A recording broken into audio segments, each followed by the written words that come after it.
Hello and welcome to Talking Tudors, a fortnightly podcast about the ever-fascinating Tudor dynasty. My name is Natalie Grueninger and I'll be your host and guide on this journey through 16th century England. Are you ready to step through the veil of time into the dazzling and dangerous world of the Tudor court? Without further ado, it's time to talk Tudors.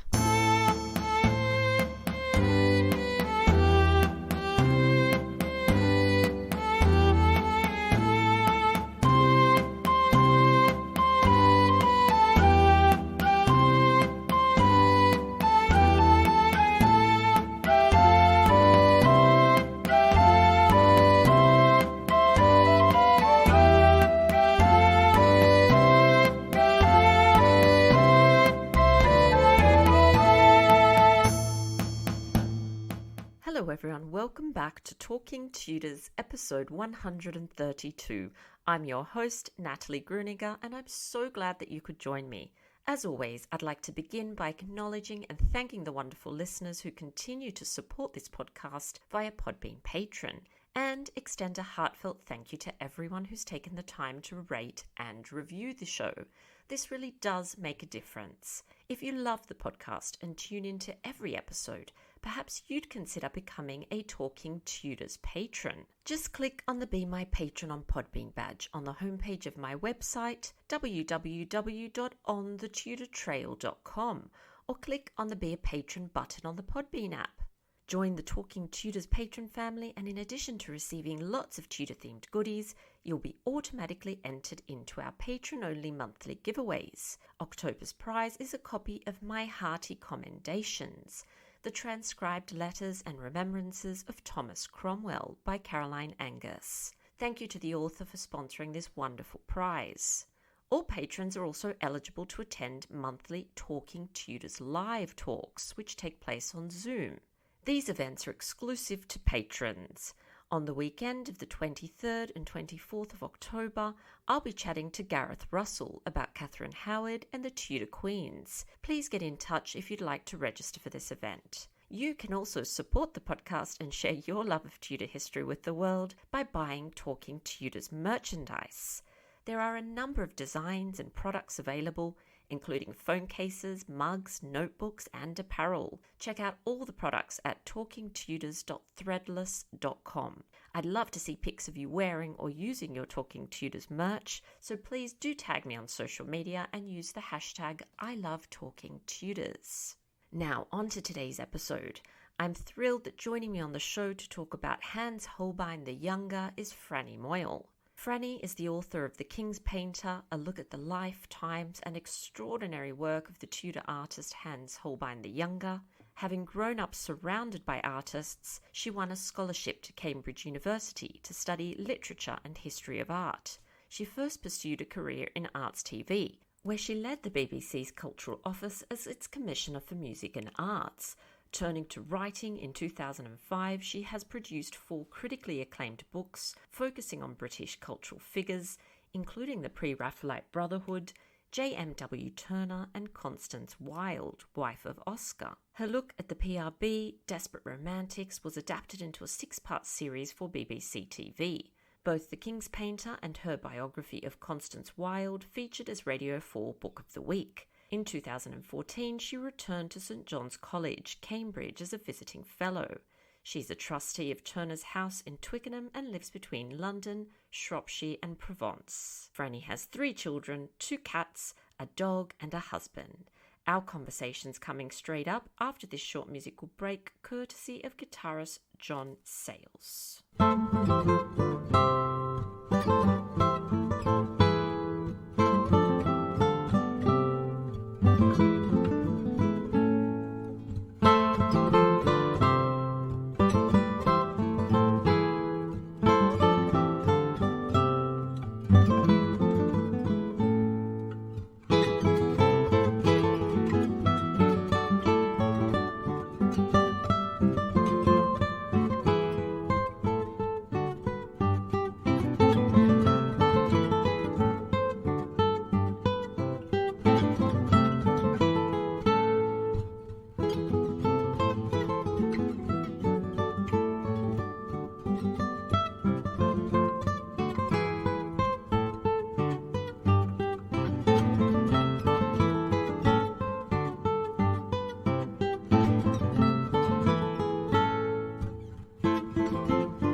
Welcome to Talking Tudors, Franny. How are you?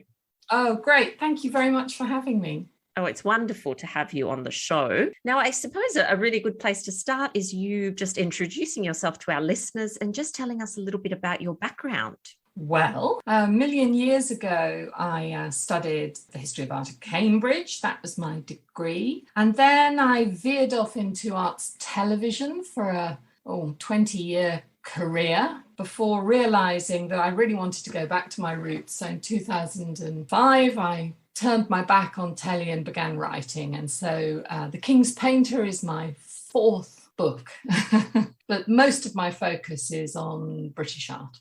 Now, as you've mentioned that you've written a number of books, 4 books, and they include books like Desperate Romantics, The Private Lives of the Pre-Raphaelites, and Constance, The Tragic and Scandalous Life of Mrs. Oscar Wilde. Today, however, we're going to focus on your most recent work, which, as you've just said, is The King's Painter, The Life and Times of Hans Holbein. So I'd love to hear a little bit about the inspiration, I suppose, behind this project and when you first became interested in Holbein.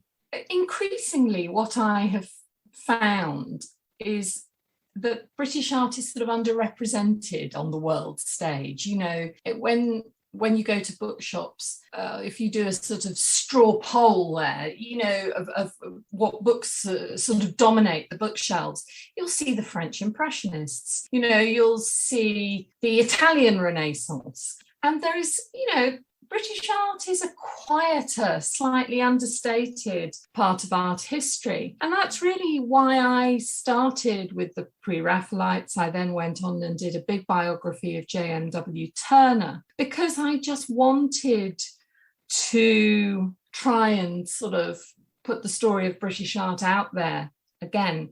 Now, Holbein, of course, a German artist by birth, but who spent half his career in London. I think the thing about that is we all know his paintings. You think of Henry VIII and it's a Holbein that just pops into your mind, I suggest or suspect. And yet very little is known about the painter behind those images. And so again, it was me just thinking, well, you know, let's dig in and tell that story. And gosh, when did I first encounter Holbein? Of course, he's always been there, you know, since I was a child. Funnily enough, talking about the image of Henry VIII, you know, we had these ladybird books. I don't know whether they're a sort of global phenomenon or not, but certainly in UK publishing, you had as a child ladybird books that were sort of potted histories for children. And sure enough, it was a kind of version of Holbein's images of Henry and the Queens that were in the sort of Tudor series. So even as a very small child, he was already creeping into my sort of consciousness. But it was really when I saw in the flesh some of his drawings. The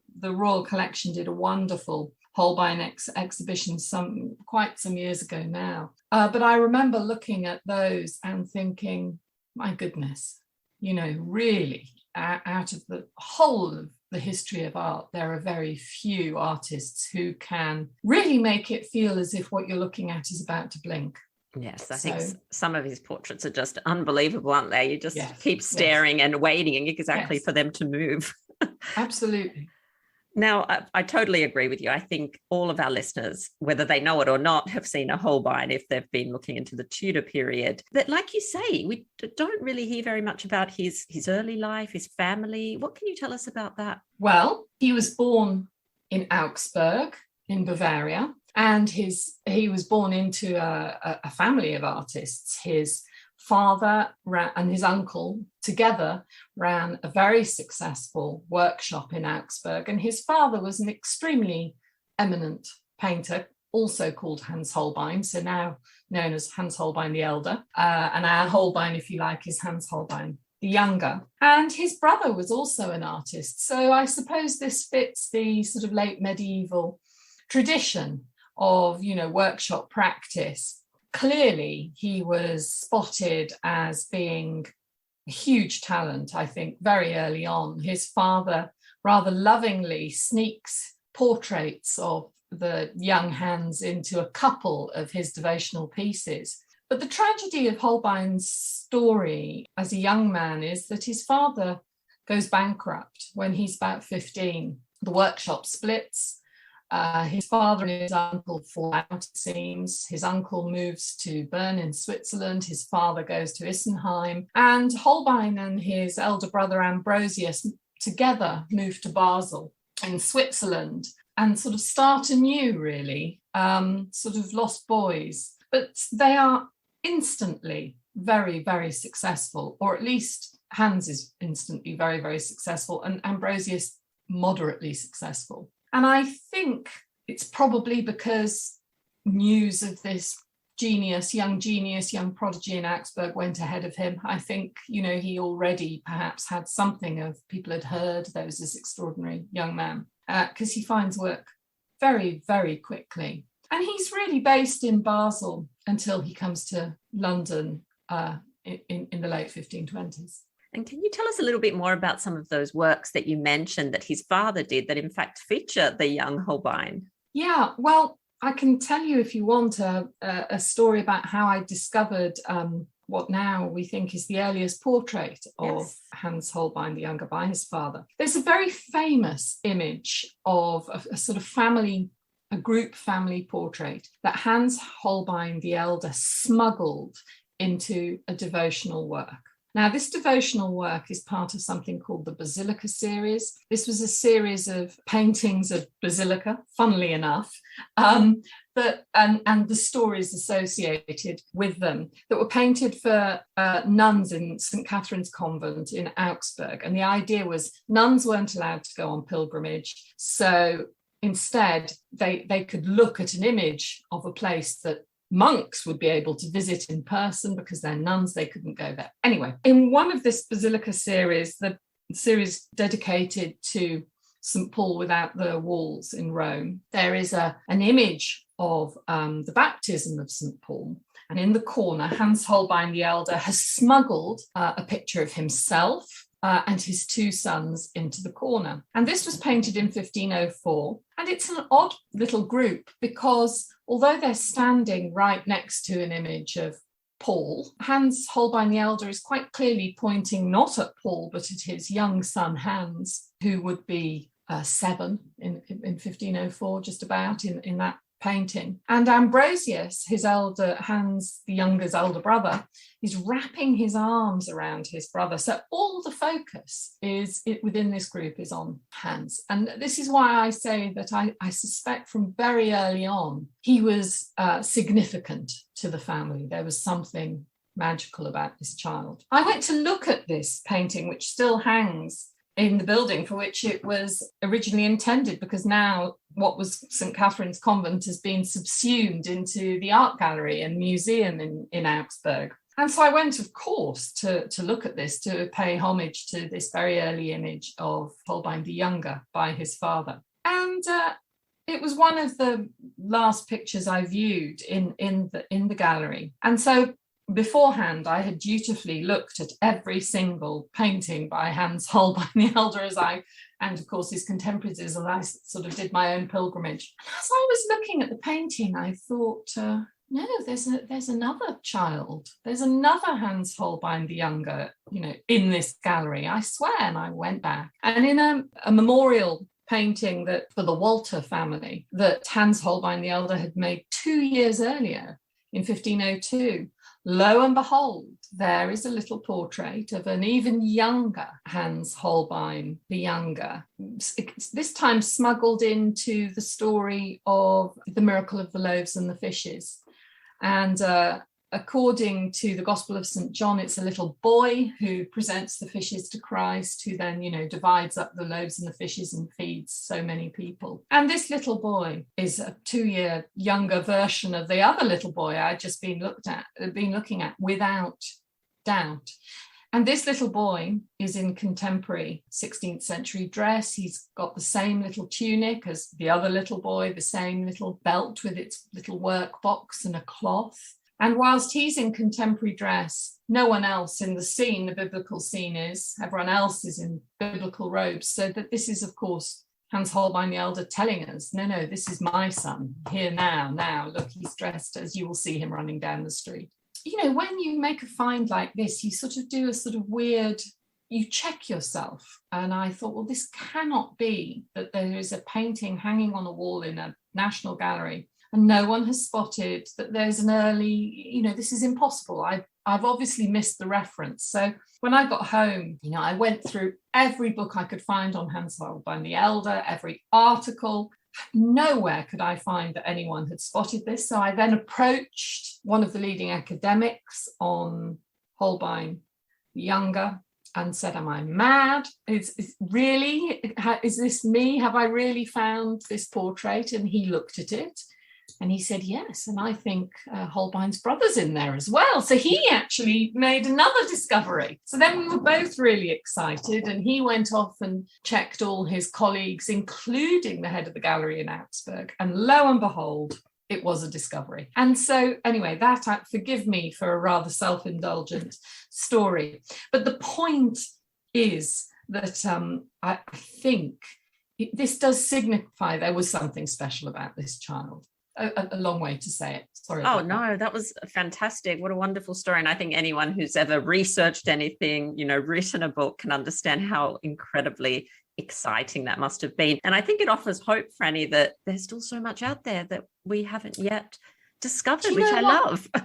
I think that is so true. And with the greatest respect, don't get me wrong, to the academic field, and I do it myself, we tend to be reliant on what other scholars have written, and quite often take it at face value. And sometimes you do need to put in the hours and go and see things in the flesh, or just question things, just reel stuff back a little bit. And as I say, sometimes when you're doing desk research, you just can't do that. You have to accept certain statements by scholars. But every now and then it's great to be able to get out on the road to do some primary research.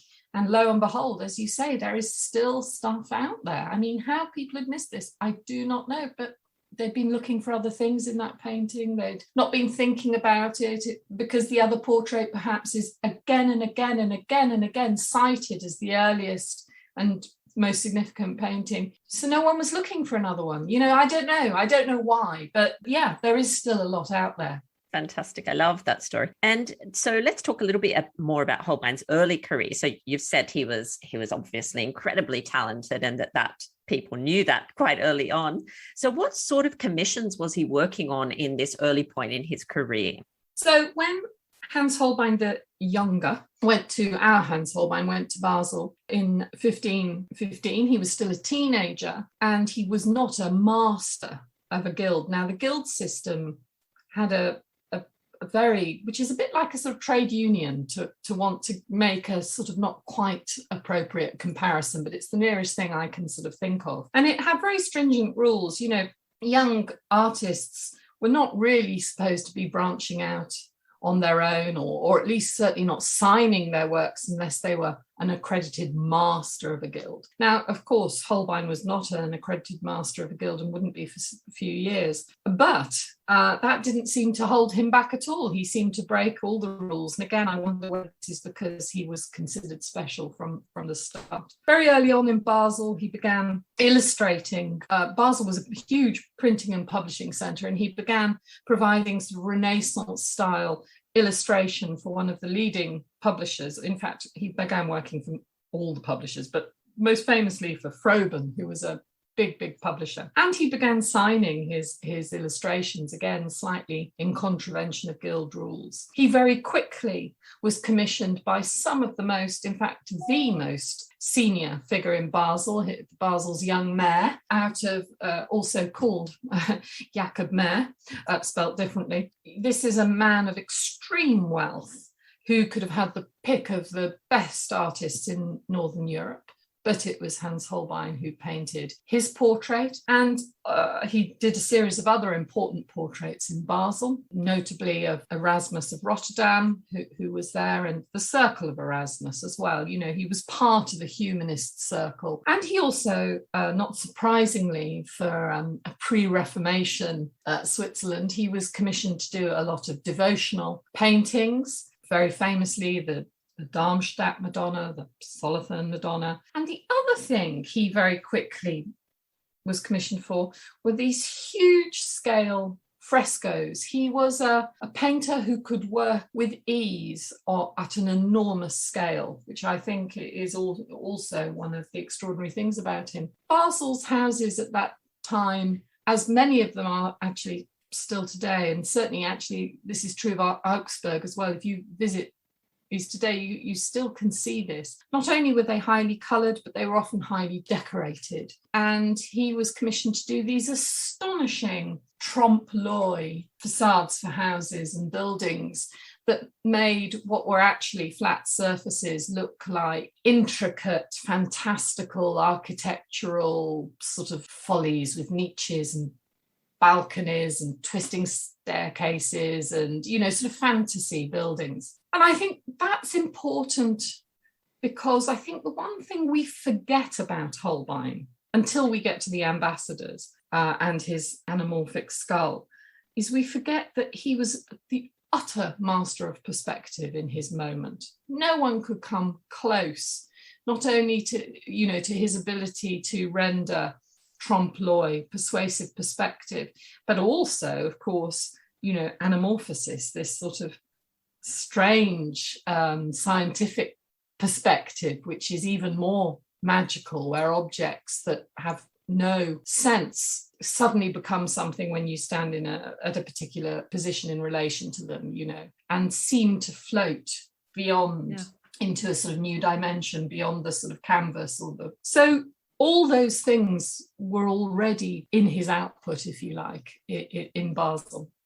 Extraordinary. And you talked about Erasmus there in that segment. What was their relationship like, and what influence do you think this renowned humanist scholar had on Holbein's life and on his work as well? I think Erasmus was hugely important to Holbein, both intellectually and practically. I mean, just to deal with the practical thing, Erasmus was so famous at the time. He was both a popular author, writing satire like In Praise of Folly. He wrote a very popular book called Adages, which was sort of Greek sayings, Rolling Stone gathers no moss, which was incredibly popular. But beyond that, his scholastic work, his work on the original Greek testaments, the Bible, his treatises on Christianity, these made him, he had a profile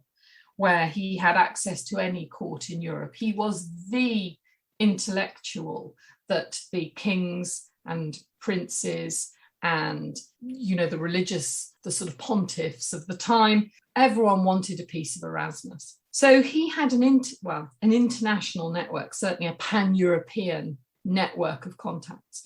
And it was Erasmus who undoubtedly helped Holbein get into Henry's court, gave him sort of letters of introduction, sort of sent him over there. So there is an argument that without Erasmus, he'd have never perhaps even got to England, or not, who knows. So that's one thing, practical level. At an intellectual level, I think there's evidence that in Basel, Holbein became very much part of the sort of satellite of intellectuals, the circle of intellectuals and circle of humanists that were sort of orbiting around Erasmus. And, I think he certainly influenced his outlook at that period in his life. But importantly, Erasmus gave Holbein work. I mean, he painted Erasmus's portrait over and over again. He redesigned his device. He created portraits not only on a larger scale, but on a smaller scale. So in a way, his workshop became the main sort of hub for Erasmia. And of course, particularly the printed work, the device that would have accompanied Erasmus's publications and so on and so forth. These were international publications. And so Holbein's fame, Holbein was hanging on to the coattails in a way, opened a book on Erasmus and you saw Holbein's little signature and some Holbein work. So, he was a fantastic promotional tool in a way for Holbein. But I think there is a sense that Holbein probably was very influenced and probably shared a lot of Erasmus's opinion, or was influenced by Erasmus's opinion and writing. I think suggested in some of the earlier work. And so is this how he also comes to the notice of Thomas More as well and the More family? Yes, Erasmus and More were huge friends. And so one of the letters of introduction that Erasmus provided Holbein with in 1526, when Holbein said he wanted to explore working in England, was sent to Thomas More. Erasmus writes to More, encouraging him to help Holbein. And certainly in the autumn of 1526, late autumn, More writes back to Erasmus and says, you know, your artist friend has arrived and he's a very great painter. So there's that little sort of correspondence. And it seems that More really did help Holbein. It seems that Holbein was instantly taken in to his household, most likely that he lived in Chelsea with the More family during his first sojourn in England between 1526 and 1528. And of course, one of the ways More instantly helped him was to commission his own portrait, the wonderful portrait that's now in the Frick collection in New York. And then, of course, he went on to do this astonishing large-scale family portrait of Thomas More and his entire family, now sadly lost. It was burnt, I think, in the or destroyed in the 18th century. But it exists as a preparatory drawing, and that is now back in Basel in the Kunstmuseum collection there. And More also, I think, was the conduit to the court. Of course, More at this time was a very senior member of Henry's court. He was the star, if you like, of it. There are descriptions of Henry visiting Chelsea and putting his arm around More and walking around More's garden with him. But Thomas More's brother-in-law, John Rastell, happened to be one of the main producers, if you like, for Henry's court, producing sort of pageant, which was extremely important as a diplomatic tool. And within weeks, really, of Holbein arriving in London, he's also working for Rastell on a major piece of sort of political propaganda, a great pageant that Henry wants to stage for French ambassadors in the spring of 1527. And Holbein is straight in there, producing astonishing paintings and decorative work, a great ceiling for some of the temporary buildings that are created for this celebration at Greenwich, these festivities as they were called at Greenwich. So thinking about his first stay that you've been talking about, so between 1526, 1528, he's in London. That's so fascinating that he's staying with the More family. That's really interesting. Does he have a London workshop? Where's he working from? Again, going back to this thing about guilds, if you were foreign, it was very difficult for you to have a workshop. Again, these guilds were, as I say, a bit like trade unions. They wanted to keep competition out. So the short answer is no, he didn't have a workshop at this time. Foreigners were afforded more rights if they worked for the court. And so he would have been given a sort of permission to work regardless of his status as non-national, if you like, because of his work for the court. But it's hard to know exactly where he was working at this point. We know that a huge painting that he delivered for the Greenwich festivities was painted off-site, and it was delivered by barge. So it may have been that More gave him some sort of space at his own ample sort of household, the new building that was very large. It may have been that he was provided, rooms elsewhere, or perhaps in one of the workshops of one of the other English painters. There was a painter, John Brown, who was at that point the king's painter, and it may have been he was able to work in Brown's workshop, but he would have been protected in a way by his association with the court at that point. But no, as far as we know, no formal workshop at that point. And during this first visit, does he paint Henry, or does that come a bit later? Well, that comes later. I mean, he does paint Henry in that the scene he paints for the festivities is a great battle scene. It's lost. It's the Battle of the Spurs, 1513, and it represents the English, I must say, victory over the French at the Battle of the Spurs in 1513.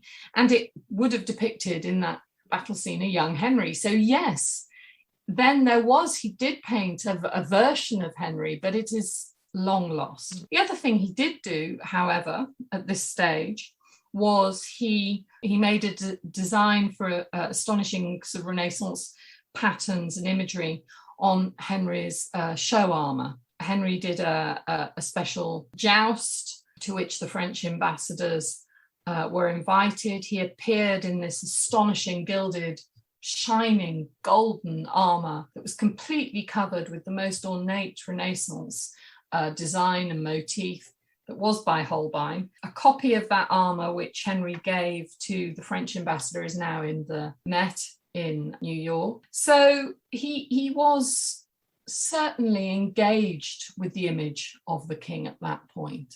It always amazes me how versatile these artists are. They're just doing so many different things. It's unbelievable. Yeah. Wow. All right. So can you talk to us a little bit about Holbein's actual portrait techniques and maybe some of his working practices? I love hearing about all the nitty gritty.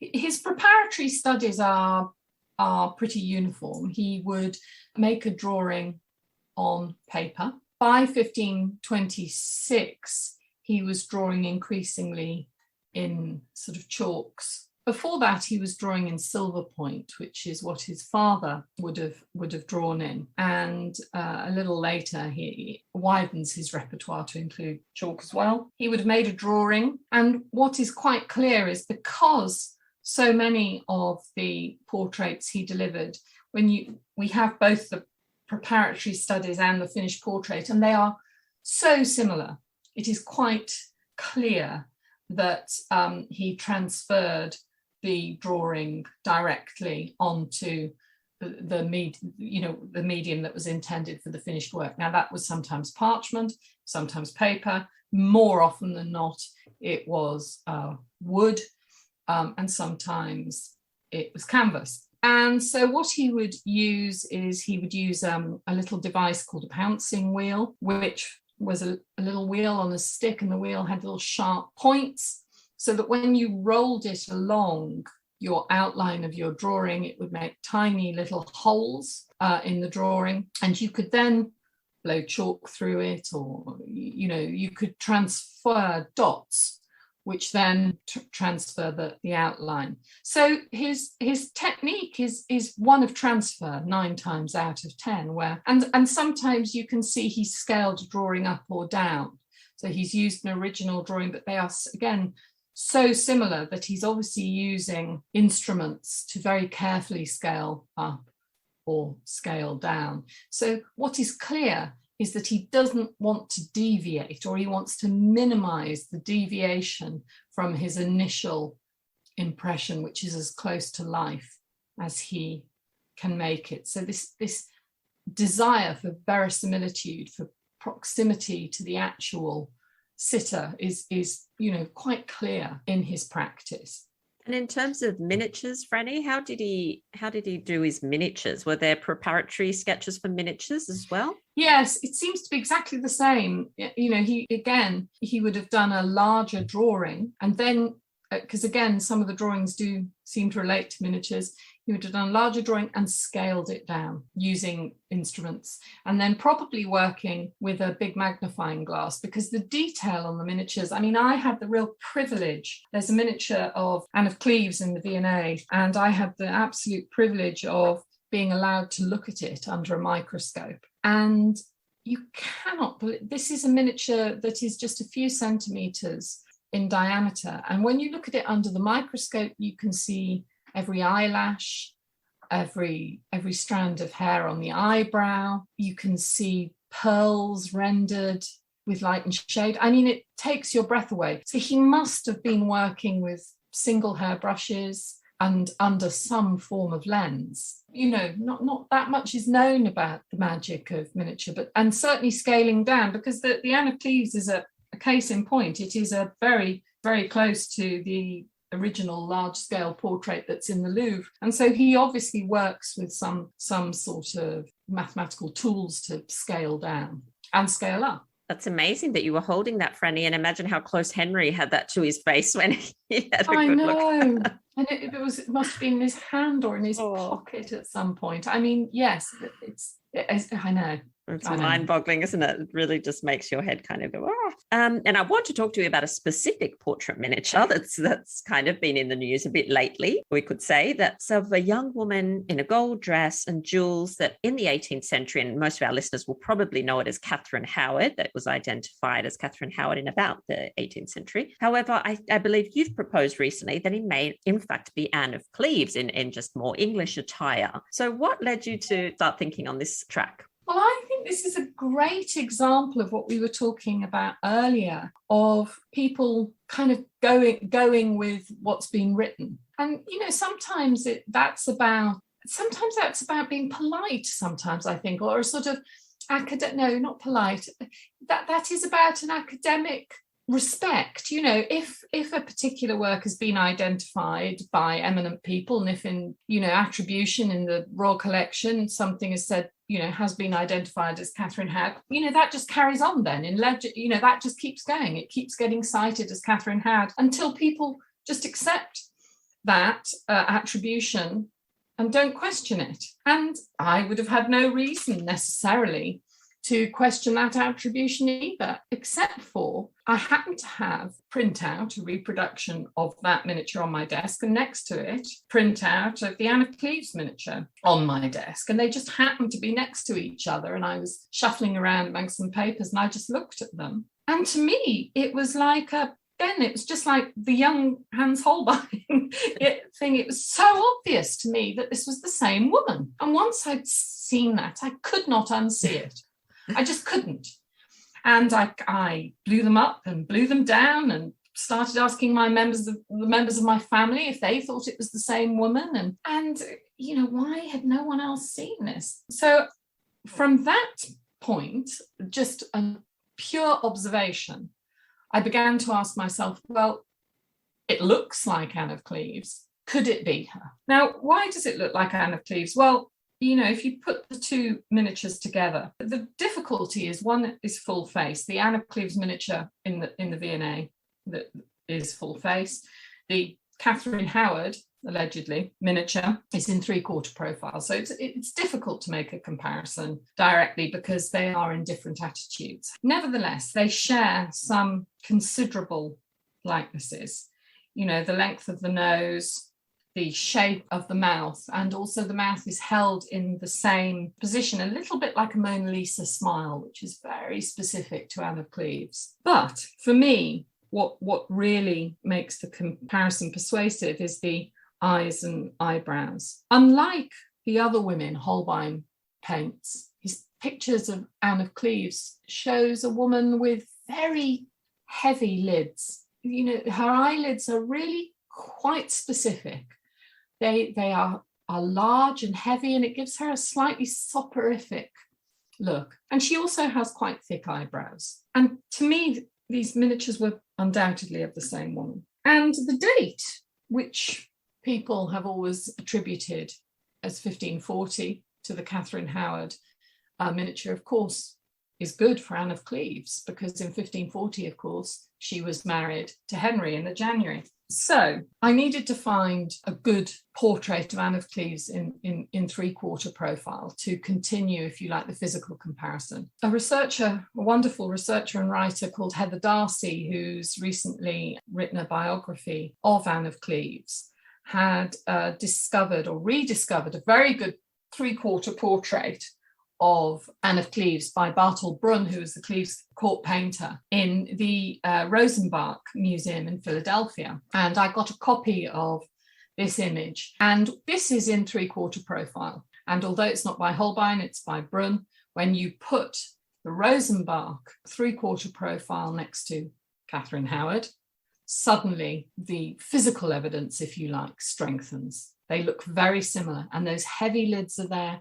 The eyebrows, the nose is very similar. And so I felt now a little bit more confident that this was indeed the same woman. So what other clues are there? Well, on her sleeve, if you look at the Catherine Howard, on her sleeve, there does seem to be the Cleves escarbuncle embroidered into the fabric of her sleeves. That's helpful. She's wearing a French hood and English courtly dress. A French hood was a fashion item. It was the type of headgear that was widely worn by English women in the Tudor court. Now, one of the things about Anne of Cleves was, it's clear from the diplomatic communications that people found her German dress really quite strange and ugly. And I think one of Henry's initial problems was just how peculiar she looked to the English eye. And so there is an account that very quickly she wanted to please the king. And there's an account that very early in January, she appears wearing a French hood and English dress. So as a woman who found herself, wanting to present as English and no longer as from Cleves, prepared to be the English queen, it strikes me as appropriate that in early 1540, straight after her marriage, when she began wearing English dress, she or Henry might recommission a miniature appropriately. So the other thing is, in the other portraits of Anne of Cleves, you don't see her hair colour. And some of the people who have had an issue with my argument say, well, Cleves was described as blonde, fair, there aren't very many descriptions of her, written descriptions, but one of the descriptions comes from Edward Hall in his chronicles, and he describes her coronation, he describes her as having fair hair. Now, of course, it's just one person's description. And what we see in the Catherine Howard miniature is someone not with dark hair, but certainly not with blonde hair. You might call it a sort of light brown, arguably fair, but certainly not blonde. But and again, this is the wonderful work of Heather Darcy researching the Cleves family. What Heather has shared with me is a very early portrait of the Cleves women where there is, their hair can be seen. And they do, in fact, all have this sort of light brown hair. It's exactly the same colour as in the portrait.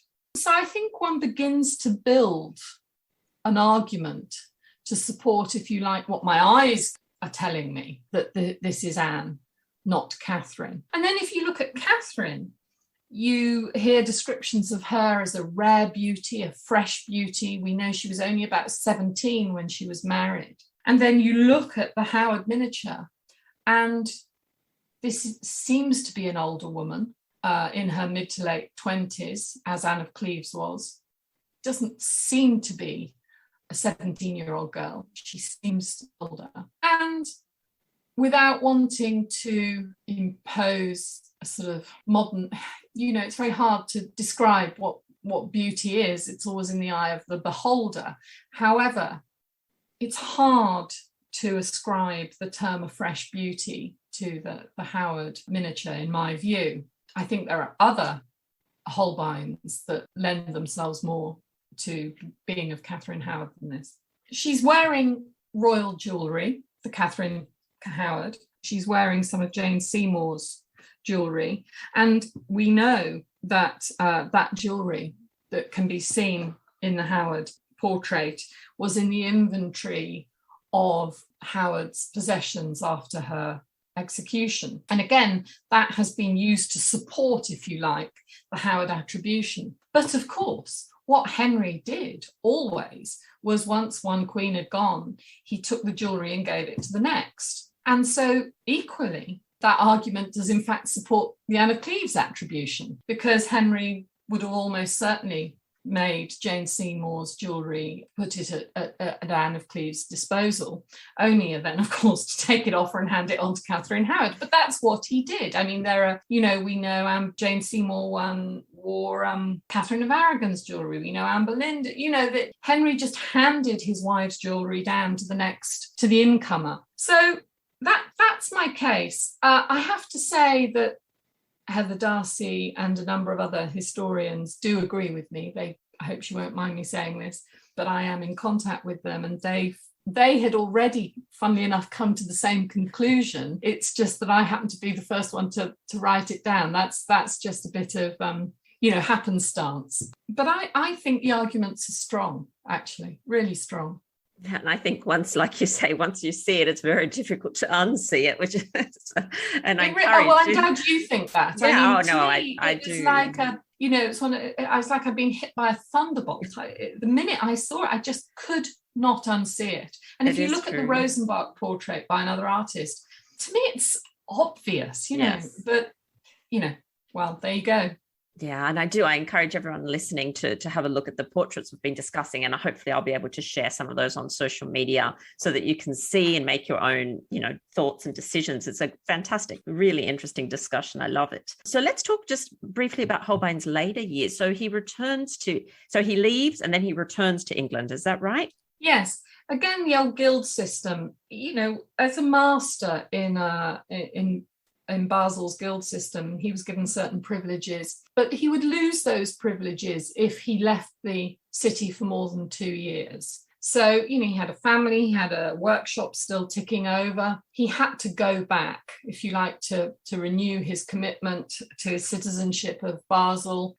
He didn't want his workshop dismantled, his privileges revoked. So that is why he would have almost certainly had to return in 1528. And he sort of hangs on in Basel until the early 1530s. But I think the lure of the court was far too great. I also think it's quite clear that in 1529 there was the thing called the Bildersturm in Basel. This was a moment of huge iconoclasm when the wave of Protestantism brought with it a massive destruction of religious artworks in the town. Paintings were burned, statuary ripped down, murals whitewashed. And I think, obviously, for Holbein, most of his patrons actually fled the city at that point. Some of the patrons of some of his greatest works of art literally slipped away in the middle of the night because they felt no longer safe. And I think, although he managed to get on with the new regime because he was ever the pragmatist, the political pragmatist, I think it was clear that work was drying up. So the lure of the English court, where he had been so accepted so quickly, was strong. I think he knew that he would have there was a good market for portraiture over there because there weren't many skilled portrait artists. So it was a market he could dominate very quickly. And again, portraiture was affected by the Reformation. It was considered indulgent. There was a more ascetic, sort of culture that came in. The Protestants were more doer. Portraiture was indulgent.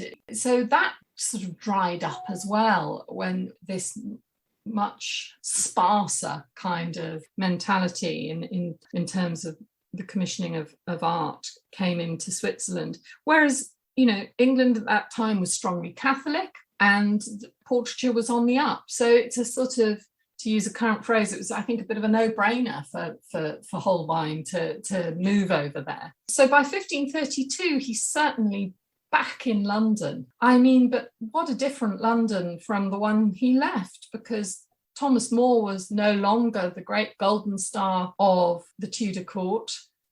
He was in disgrace because he had discreetly, but nevertheless clearly, related his objection to the Boleyn marriage. And of course, he would be executed in due course. So no living in Chelsea with Thomas More anymore. Instead, this time, what Holbein did, it seems, is he installed himself with the German community, the Steelyard, as it was called in London. And this was a sort of interesting, protected community. It was almost like a little bit of Germany in London. It was contained within walls and it had its own rules and regulations. It was controlled by the Hanseatic League. It was a sort of diplomatic sanctuary in a way. So although he was not at this, technically not an English guild master, a master of an English guild, he could work with some liberty within the Steelyard because that was its own sort of territory, if you like. It wasn't governed by the rules of the City of London in the same way. However, of course, that soon became redundant because within a few years, if not immediately, he became Henry's King's Painter. I mean, John Brown, the former King's Painter, died in 1532, just as Holbein arrived. We know that by 1536, Holbein definitely has the title of the King's Painter, which is a salaried court position. But the paperwork before 1536 isn't really there. So he could have been made the King's Painter very, very quickly. It's unclear. But he certainly almost immediately is working for some of the most important people in Henry's court. I think there's a lot of evidence that he was working for Anne Boleyn instantly. There's a famous portrait of Thomas Cromwell, who was the new rising star, painted in straight away, 1532. But alongside these wonderful portraits of German merchants resident in the Hansa that he does across 1532, 1533, 1534, which also reflects, I think, where he's based, which is rather nice. And is his family there with him? Is this more a permanent move that he had in mind? His wife, Elspeth, and his 4 children were very much left in Basel. But Holbein dies in London, doesn't he? He does die in London. He dies 10 years later. He dies in 1543, probably in October, November, probably of the plague. Okay. And it's a bit of a mystery, his relationship with Elspeth. I mean, when he went back in 1526. He had left her in 1526 to travel to England with 2 children. He went back and they had 2 more children in very quick succession in the small time he was back in Basel. So there was obviously something in their marriage, but she doesn't travel with him, possibly because he thinks he's going to return, possibly because he thinks she can continue to run a workshop in Basel while, who knows. But what is clear when he dies is he has developed another family. He has 2 children at nurse, so 2 young children in the 1540s. We don't know who the mother is. So a second English family has been established. One of his oldest sons has come to join him. But I think at that point, it does seem that his relationship with Elspeth had broken down, because she does seem to sell some of his work. There is evidence that, she's moving on. He does look after her financially, however. Oh, that's fascinating. I don't think I knew that. So that's really interesting. And I know this is a very difficult question, but do you have a favourite Holbein portrait? It is a difficult question. And of course, I've got many favourites, but gun in the back, I love the portrait of Charles de Solier, which is the portrait he did in 1534 of one of the French ambassadors, not the famous ambassadors in the National Gallery, one who came after them. And he's a man of a certain age, and he is magnificent. And I think if you look at that portrait, it is very clear that Holbein uses that as a model for the great portrait of Henry VIII. But, oh my God, de Solier is magnificent, whereas Henry, of course, is only always sort of trying to be. That is a very impressive portrait. I highly recommend everyone go and have a look at that. That's amazing, actually. Now, the last thing, Franny, that we do on episodes of Talking Tudors is what I call a little game of 10 to go. So it's just 10 questions just to get to know you a little bit better. So what is the book that you're currently reading or that you've just read? Oh, I'm currently reading a book about Marie Therese of Austria. Oh, okay. More study. But the problem when you're in my business is leisure reading is not really much of an option. I mean, occasionally I try and sneak in a novel, but my bedtime reading is work. And that's an area I'm looking at just now. So there we go. And obviously you have so many amazing historic houses and things to visit around you. Do you have one that you enjoy going to? Well, a historic house. Well, okay, I'll do a bit of a plug here. I am a trustee of Turner's House. Yeah, now not many people know about Turner's House in London. It's in Twickenham in London. And this was a little cottage, really, a sort of gentleman's retreat that J.N.W. Turner, R.A., built for himself. He designed it, he built it. It has been very recently restored and is now open to the public. And it is, if you love Turner, or if you're just really interested in early 19th century architecture, it's a must. Now, moving on to the topic of food, do you have a favorite comfort food? Okay, it's a weird one. I'm not sure how this is really going to help your listeners get to know me more, but when I'm ill, I have to have salt and vinegar crisps doused in vinegar. There you go. There's a tip for really, anyone. really vinegary, and that makes me feel better. I don't know why. It's disgusting. I wish I could worse. Do a kind of Tudor twist on this and say, yes, absolutely, it's quails stuffed with prunes, with honey and rosemary, but I can't. Sounds quite good, actually. And do you have any pets? Yes, I have a Bedlington Terrier dog and 2 cats. And I just want to go back to the food question for a second. Do you have a signature recipe, something that you like to make? Oh, gosh, yeah, I've got quite a few. But what my kids really love is my gratin dauphinois. What about, I know obviously you're very busy and you've got a lot of work on, but what do you like to do to try and relax or unwind? I love wild swimming. Good. Do you do it still over like the colder months? Yeah. Well, yeah, but then I might put a wetsuit on. But yes. Yeah, I love swimming and river swimming, sea swimming and river swimming. Yeah, absolutely. That's exactly like my husband and son. We're still currently in lockdown here, unbelievably.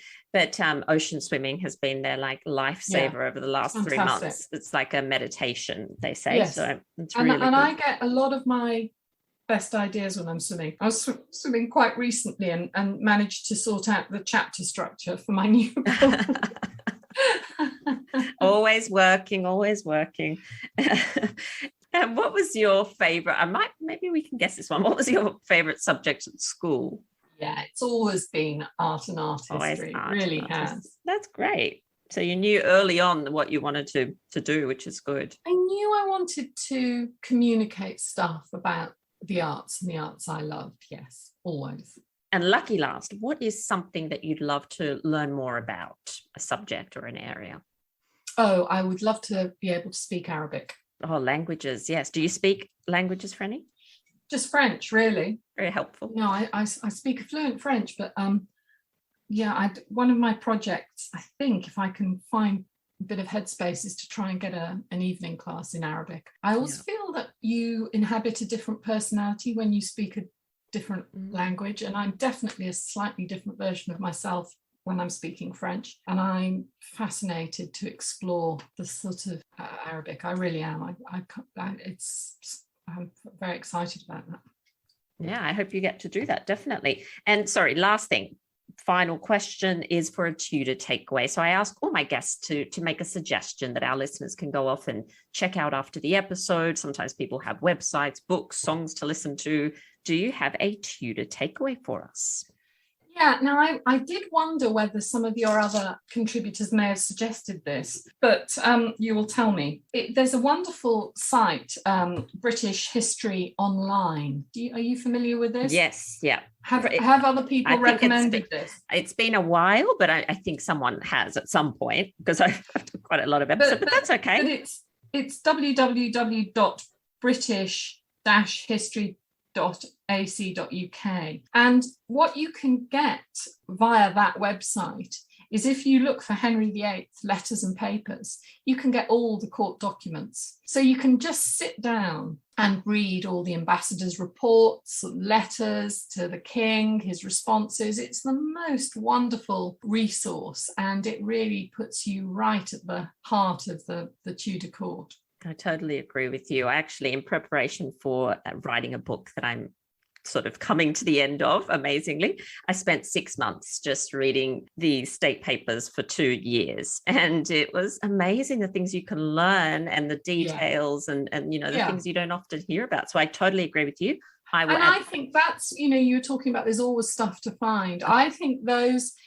again, I think people quite often go to well-known bits that are often cited. Yes. But if you just stray, and just allow yourself to be immersed in that material, all sorts of surprising things are there. Absolutely. I think that's a really fantastic note to end on. Franny, thank you so much for taking the time to talk Tudors. I have your book. It's exceptional. I think everyone needs to go and purchase it immediately. Thank you so much. Oh, well, thank you for having me. Well, that brings us to the end of this episode of Talking Tudors. Thank you so much for joining us. I absolutely love to hear from listeners, so if you have any comments or suggestions, or just want to say hi, please get in touch with me via my website, www.onthetudortrail.com, where you'll also find show notes for today's episode. If you've enjoyed the show, please share the podcast with friends and family, and don't forget to subscribe, rate, and review. I also invite you to join our Talking Tudors podcast group on Facebook, where you can interact with other Tudor history lovers and hear all the behind-the-scenes news. You'll also find me on Twitter. My handle is On the Tudor Trail, and on Instagram as The Most Happy 78. It's time now for us to re-enter the modern world. As always, I look forward to talking Tudors with you again very soon.